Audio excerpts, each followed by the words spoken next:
हम शिवलिंग के विषय में चर्चा कर चुके हैं। यह समझने का प्रयास कर चुके हैं कि इसका आकार क्यों और कैसे बना होगा। अब हम यह समझने की कोशिश करेंगे कि शिवलिंग के नीचे जो आकृति बनी है यह क्या है। आज अधिकतर लोग इस आकृति को योनि कहते हैं, लेकिन यह योनि है क्या? शिवलिंग में इसका क्या औचित्य है? यह किस चीज को दर्शा रही है? इस सब को लेकर भिन्न भिन्न मत हैं। क्या हैं वो मत? आइए समझते हैं। कुछ की मान्यता है कि शिवलिंग का ऊपरी हिस्सा यानी लिंग आदि शिव का प्रतीक है और योनि आदि शक्ति का। जैसे पुरुष और स्त्री के मिलन से संतान की उत्पत्ति होती है, ऐसे ही शिव और शक्ति के मिलन से सृष्टि की उत्पत्ति हुई। उत्पत्ति के इसी सार का प्रतीक शिवलिंग है। किंतु दिव्य शक्तियों के मिलन को स्त्री पुरुष के अंगों के मिलन के रूप में दर्शाना क्या शिवलिंग को अश्लील नहीं बनाता? इस पर इस मान्यता के लोगों का तर्क है कि अश्लीलता व्यक्ति की सोच में होती है। जब कोई मॉडल फिल्म स्टार अर्धनग्न हो तो अश्लील लगता है, किंतु जब कोई नागा साधु या कोई दिगंबर मुनि पूर्णतः नग्न घूमता है तो भी वह अश्लील नहीं लगता। शरीर दोनों के ही नग्न हैं, लेकिन नग्न होने के पीछे भावनाएं अलग अलग हैं। इसी प्रकार स्त्री पुरुष का मिलन जब काम वासना की भावना से किया जाए तो अश्लील हो सकता है, किंतु जब यही मिलन इस भावना से किया जाए कि हम एक नए जीवन का सृजन कर रहे हैं और उस संतान को हम अपने व पूरे समाज का भला करने वाला एक अच्छा इंसान बनाएंगे, तो यह मिलन सृष्टि को चलाए रखने वाला और समाज को उन्नति की ओर ले जाने वाला एक महान कार्य बन जाता है। इसीलिए जो सही भावना से स्त्री पुरुष के मिलन को समझता है, जो संसार के चलने में इसके महत्व को समझता है, उसे वह अश्लील नहीं लग सकता। संतान माँ के एक अंग से जन्म लेती है, उसके ही एक अंग से दूध पीकर बड़ी होती है, उसे माता के अंगों में अश्लीलता नहीं लग सकती। शिव पार्वती जिसके लिए संसार के माता पिता हैं, उसे शिव शक्ति के मिलन का, संसार के सृजन का यह प्रतीक अश्लील नहीं लग सकता। बात तो सही है। शिवलिंग को जब इस नजरिए से देखा जाए तो उसमें कोई अश्लीलता नहीं दिखती।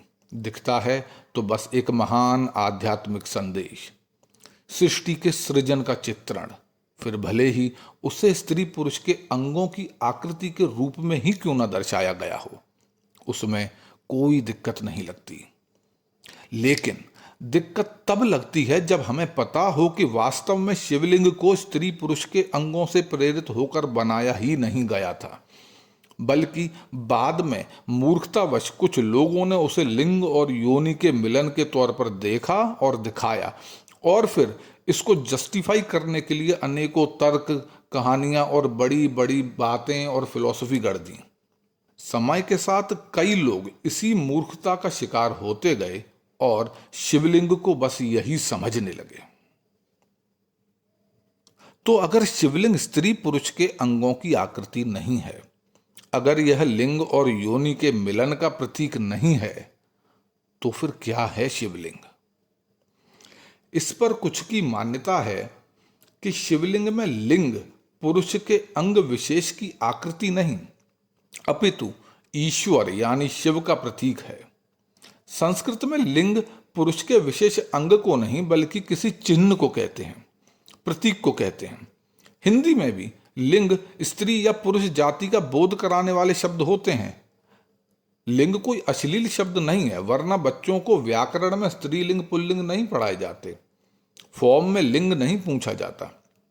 ऐसी ही गलतफहमी योनि के विषय में भी है। ध्यान दीजिए, सनातन धर्म में कहा जाता है कि 84 लाख योनियां हैं।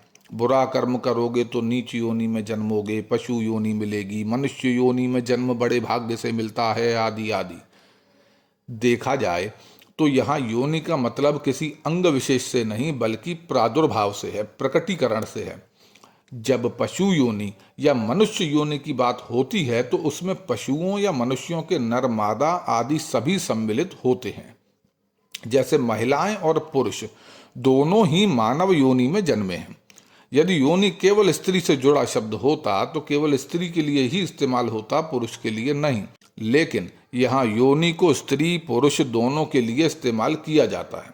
इसीलिए योनि या लिंग से केवल अंग विशेष का अर्थ लगाना इनका अनर्थ करना ही कहा जा सकता है। तो जब सही अर्थों के साथ शिवलिंग को देखेंगे तब उसमें सृष्टि के सृजन का सही रूपण समझ पाएंगे, प्रकृति और पुरुष के मिलन का सही अर्थ समझ पाएंगे। यह प्रकृति और पुरुष क्या है? प्रकृति का अर्थ है सभी भौतिक पदार्थ और पुरुष का अर्थ है चेतना। सृष्टि के अस्तित्व के लिए भौतिक पदार्थ और चेतना दोनों ही आवश्यक हैं। प्रकृति और पुरुष दोनों ही आवश्यक हैं। लिंग सर्वव्यापी परम चेतना यानी आदि पुरुष यानी सर्वशक्तिमान ईश्वर का प्रतीक है और योनि प्रकृति का, इस पूरे ब्रह्मांड का प्रतीक है और इनका मिलन ही सृष्टि है। इस विचार में सब कुछ अच्छा है। शिवलिंग में सृष्टि के सार का यह दर्शन बहुत अच्छा है, लेकिन एक दिक्कत है। मान लिया कि योनि के अन्य अर्थ भी हैं। मान लिया कि शिवलिंग में यह हिस्सा प्रकृति को, भौतिक जगत को प्रदर्शित कर रहा है, ना कि स्त्री शरीर के अंग को। लेकिन फिर इसका नाम योनि ही क्यों रखा गया? यह प्रकृति का प्रतीक है ना, तो इसे भी लिंग ही बोलना चाहिए था। ऊपर शिवलिंग और नीचे प्रकृति लिंग। किंतु आज दिखते अधिकतर शिवलिंगों में इस हिस्से की जो आकृति है और फिर इसको जो नाम दिया गया है, इससे तो यही लगता है कि इसे उसी अंग के रूप में देखा गया, तभी इसे योनि नाम दिया गया। और ऐसे लोगों ने शिवलिंग की मूल आकृति को भी पुरुष शरीर के अंग विशेष के रूप में ही समझने की मूर्खता की। तो अगर इन्हें अंग विशेष से प्रेरित आकृति समझना मूर्खता है, अगर शिवलिंग इंसानी शरीर के अंगों से प्रेरित नहीं है तो किससे प्रेरित है? क्या है शिवलिंग की आकृति का सत्य?